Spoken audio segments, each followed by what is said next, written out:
The death of this young fashion designer in the Hamptons, her body found aboard a boat, is still a mystery. But we have new photos and details. Martha Nolan-O'Slatarra was a rising star in the New York fashion scene. She lived a high-flying lifestyle of luxury. But make no mistake, she worked for it. She was an entrepreneur. Female unconscious, not breathing at the Montauk Yacht Club.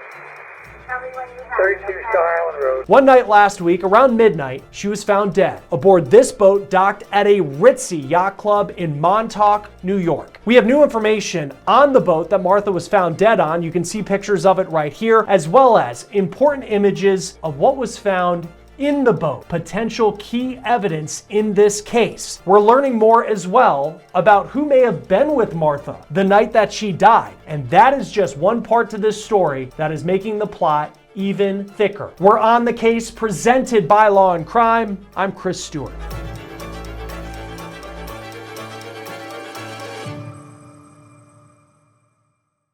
Police in Long Island, New York are still trying to figure out how a woman, seemingly healthy in her 30s, dropped dead last week. Her name was Martha Nolan. Here's a picture of Martha. She was just 33 years old. Her full name, Martha Nolan-O'Slatarra. She moved to the US in the last couple of years from Ireland, where many of her family members still are today and are still hoping to get answers about her death. These are new pictures of the boat that Martha was found dead on. Its name is Ripple. It has a Grateful Dead logo on the back. It's a 50-foot boat, seems to have a cabin in the front end, but also a good amount of space for people to hang out on the back of the boat. A lot of tables, a lot of chairs, and that open air allowed members of the media to go in and take pictures of what was still aboard the boat. And I will get to those new pictures in just a moment. Initial tests on Martha's body the night of her death came back inconclusive. Her body was found at this boat. It was docked at the Montauk Yacht Club. Now we do know, according to police, that her autopsy showed no signs of violence. There was no signs of trauma or defensive wounds, showing that there wasn't, it appears to be, any kind of struggle. So now we're waiting for the results of a toxicology test. The last time I spoke to investigators, they said they didn't have a timeline of how long it could take to get those final autopsy results. The tests that are being done now will be able to determine what was in Martha's system the night that she died. The Irish Independent is reporting that Martha's family was told it could take as long as 3 months to get those tests back. Now here's a picture that the Associated Press shot of what appears to be a white powdery substance that was on a seat at the back of the boat as well as on a table. Now the boat Ripple is no longer docked at the Montauk Yacht Club. It has since been sailed away to another location, and we don't know what this substance is, and police have not said whether they believe drugs could be involved in Martha's death. And her family's lawyer pushed back this week on any speculation about her cause of death or drug use. Now there have been a lot of questions about what happened around midnight on August 5th. We have witness reports that a man who was naked, that's according to the Daily Mail, was running from the boat, screaming for help and screaming that his girlfriend was dead. And we're learning more information about who that man may reportedly be. I'll get to that in just a moment. And it's not the profile of a person that we were expecting, to say the least. Now, we know that Martha Nolan seemed to spend a lot of time in Montauk in the summer, as many people from New York City do. She lived in Manhattan. Her social media showed that she did live this luxury lifestyle. There are videos of her taking helicopter rides with an unidentified man. And there are also videos of her taking flights on private jets with friends to do both business and pleasure. Martha was not someone who it appears was just tagging along in this luxury lifestyle, but she was someone who had the means to live this life. She was a businesswoman. Hi guys, this is Martha from East by East. I am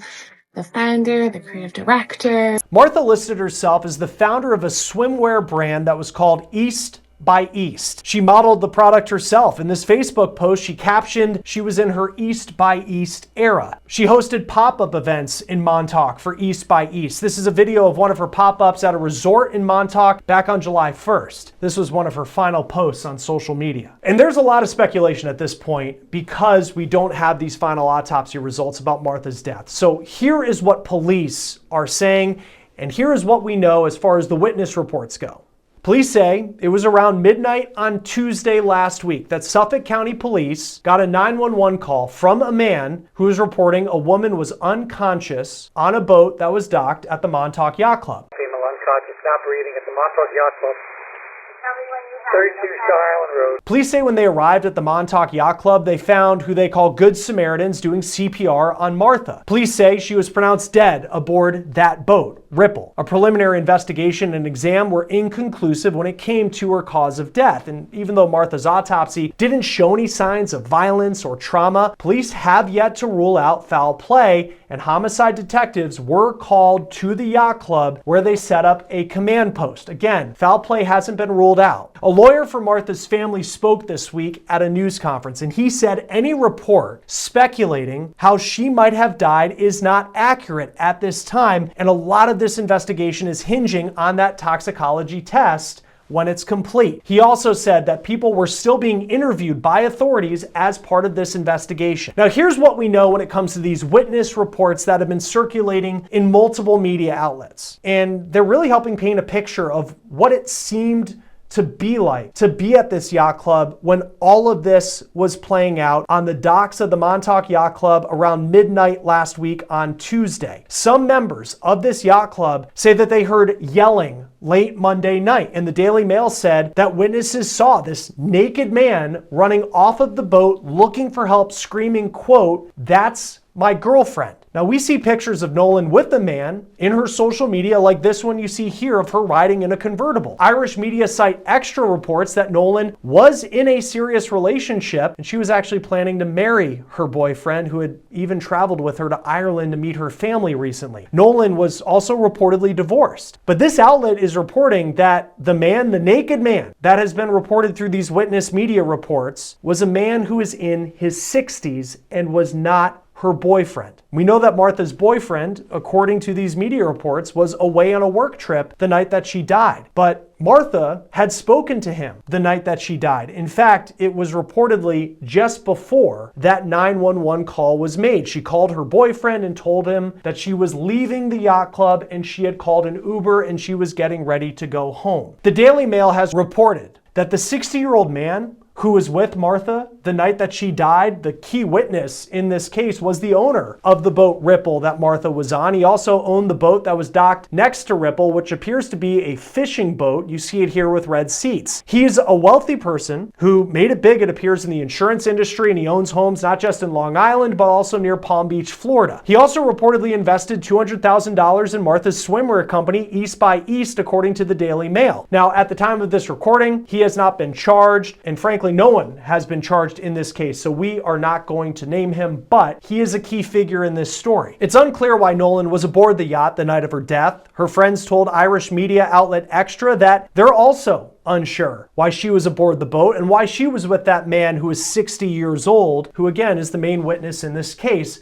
Just another twist in this story with so many questions that have yet to be answered. Now, while there are so many questions here in the United States, over in Ireland, Martha's family is preparing to lay her to rest. This is Martha's death notice that was just posted on an Irish website that reads that Martha was a beloved daughter, sister, granddaughter, niece, and partner. It goes on to say, quote, "She will be sadly missed by her loving mother and her mother's partner, Patrick, sister, aunts, uncles, partner, her father, Seamus, and her siblings, her grandfather, Jimmy Slattery, extended family, relatives, and her large circle of friends in Ireland and the United States. May Martha's gentle soul rest in peace." Join us now to talk more about where this case could go next is Mary Jumbelik, a forensic pathologist. Always great to have you on Law and Crime, especially when we're talking about, these very important tests that happen when we're trying to figure out what happened to someone like we are in this case involving Martha Nolan.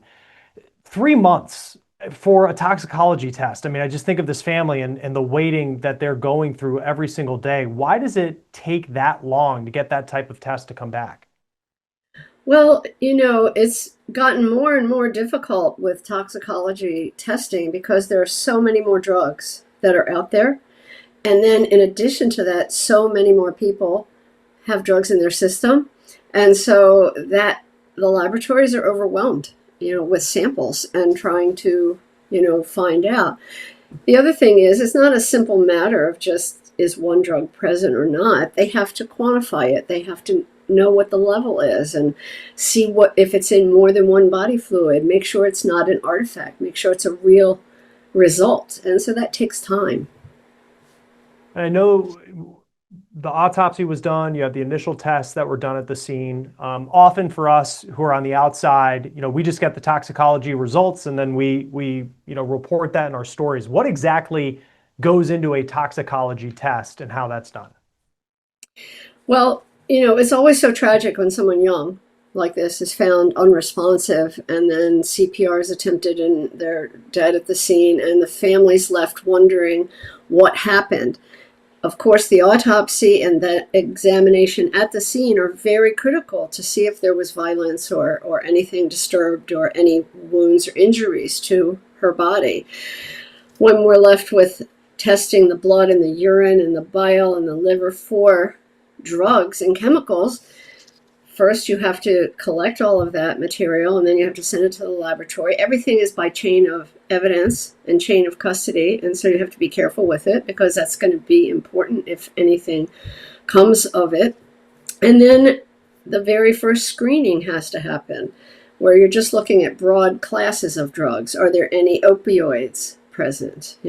Are there any alcohols present? And then if those are positive, you have to go into more detailed testing to see which specific drug is present and what level it's present at. And to make sure that while you're testing it, that you're getting good results from all your instrumentation. So it's really quite a complicated process.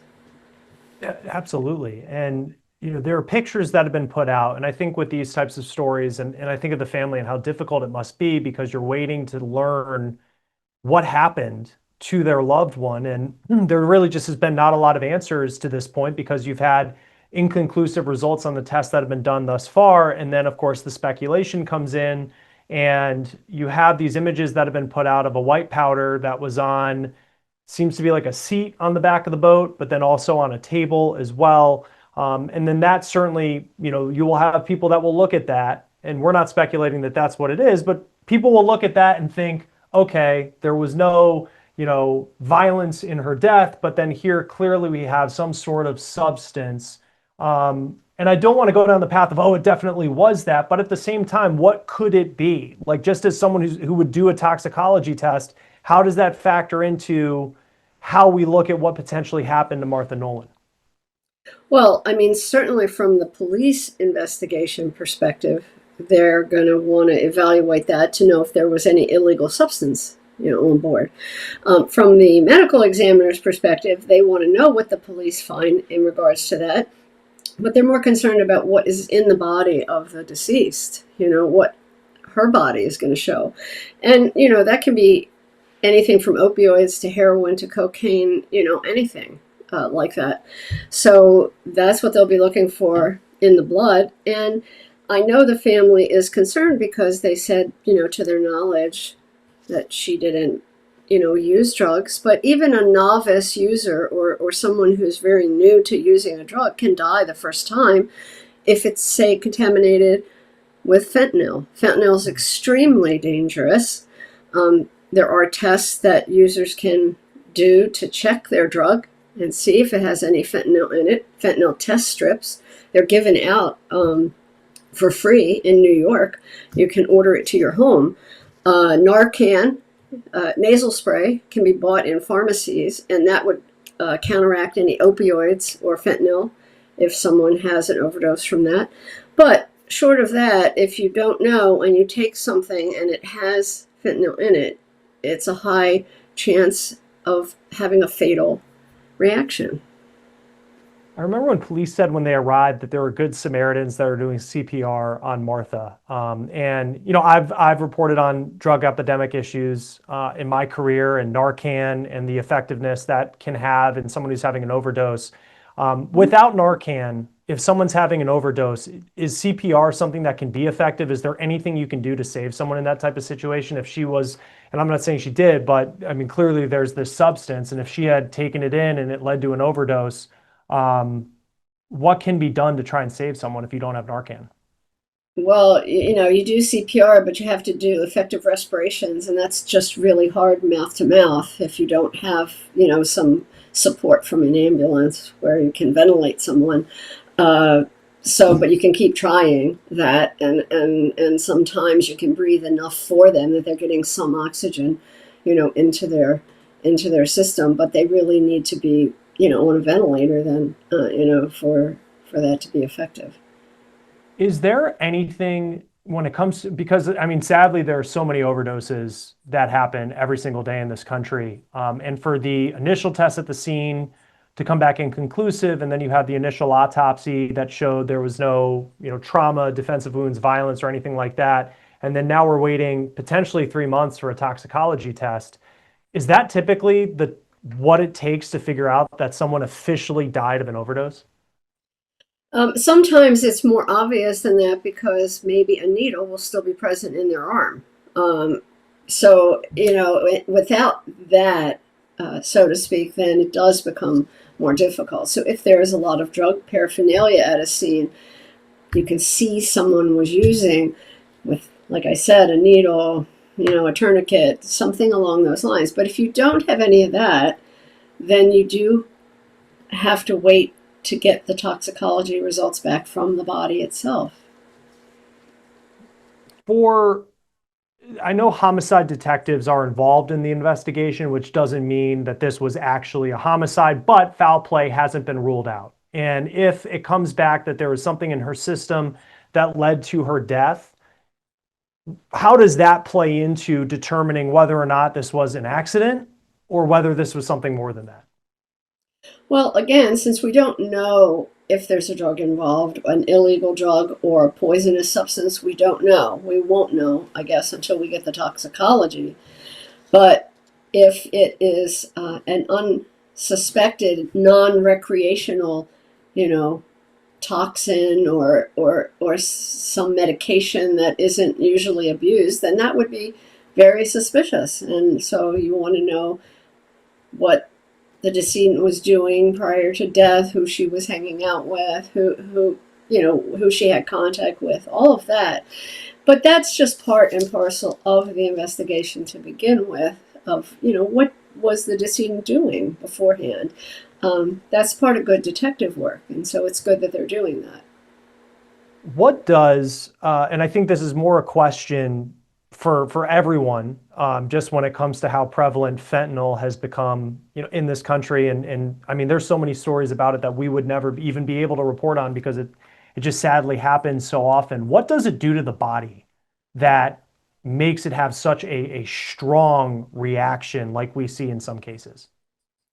Yeah, it is much, much more potent than, heroin and morphine. It is dangerous because of its potency. Just a tiny little bit of it can kill you by suppressing your respiratory system. It basically suffocates your cells, and you can't utilize the oxygen, for your body, and that affects your brain. As soon as you don't have enough oxygen, then your brain is affected. So it lowers your respirations, and that is why Narcan reverses that, but it's very temporary. So someone can stop breathing from the fentanyl overdose. You give the Narcan, they can start breathing again, but you have to give it very frequently until you can get them to the hospital where they could get respiratory support. What would you see in a toxicology test if that was in someone's system? The fentanyl would show up as a drug. Just the drug itself, there'd still be remnants of it? Yes. And, there are subtle findings at the autopsy. For example, when someone dies of an overdose, often we see a lot of pulmonary edema. That means the lungs are kind of full of fluid because they're not working properly. And so that might be something that would suggest it at the autopsy. Again, there's so many things we don't know in this story. But I mean, how common is it that a toxicology test can't determine how someone passed away? Did you say can't? Can't. Like if just knowing to this point that it has been inconclusive thus far, and there's a lot of attention on this case, that how likely is it, just based on how toxicology tests work, that will come back with a key piece of information that could help piece together the puzzle of what happened? I mean, I think just given the circumstances, it sounds like the toxicology test will be really important in this case and will give the answers. But it's important to note that adults do die suddenly sometimes without an explanation. I know we can think of that with infants. We're aware of that in infants under the year of one. In this case, sometimes a young adult dies suddenly and we don't find any answer. But that's very rare, but it remains a possibility. And I know you're talking about just, I just think of the medical examiner's office and just how many times a day you may be doing, work on someone who had overdosed. This is a high profile case, sadly, compared to the names that we'll never know. Do cases ever get pushed to the front of the line if it's something involving someone who might be more known, or she wasn't a celebrity, but there's a lot of public interest in a case? Does that impact when a toxicology test is done? I think certain cases might rise up faster through the system only because if the community has a great interest in it, then there's a lot of pressure on the office to get it finished. And if only to answer the question so they can move on and do more work, yes, that might happen. And then just lastly, how long does you get the body, you're scheduled to do a toxicology test today. How long does it take to get the results? Well, if everything is negative and it happens to be a light day, perhaps you could get the results in 6 to 8 weeks. But most of the time it's going to take longer than that because inevitably people have some drugs in their system, even if they're at small levels and not very important, like a little bit of Tylenol, or an aspirin. That still requires the testing and documentation. So more and more people have more and more drugs, even drugs that they're supposed to be taking in their system, and that requires more extensive testing. Yeah, well, it's very sad case either way. This was a woman who had such a life ahead of her, but definitely a mystery that we're continuing to follow. Mary Jumbelik, forensic pathologist. It's always great to have you on Law and Crime, helping us understand the science behind so much of the information we eventually get, but understanding how we get to that point. We appreciate your time. Sure, thank you. We are going to continue to keep a close eye on this story. We're continuing to stay in touch with law enforcement. We'll bring you information as it comes into us. That will do it for On the Case, presented by Law and Crime. Subscribe to us on YouTube and Spotify. I'm Chris Stewart. We'll see you next time.